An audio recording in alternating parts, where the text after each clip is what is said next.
Example 9.1.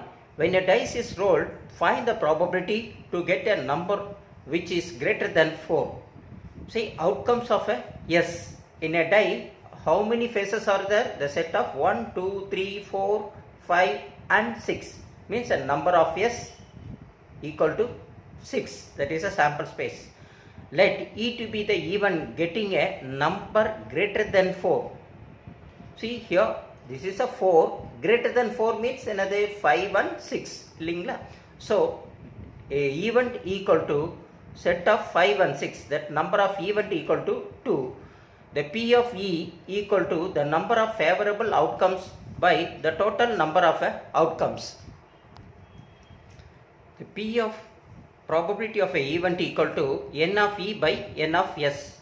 It means N of E, number of E, எவ்வளவு 2 இருக்குங்களா 2. The total number of a probability.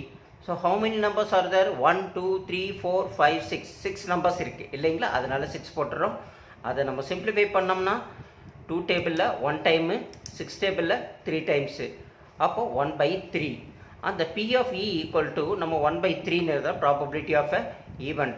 அதை இப்படி எழுதும்போது ஃப்ராக்ஷனில் இருக்குது. அது டெசிமல் எழுதும்போது என்னது, நியூமரேட்டரில் இருக்கிறது உள்ளே போட்டுருணும், டினாமினேட்டரில் இருக்கிறது வெளியில் போடுறோம்.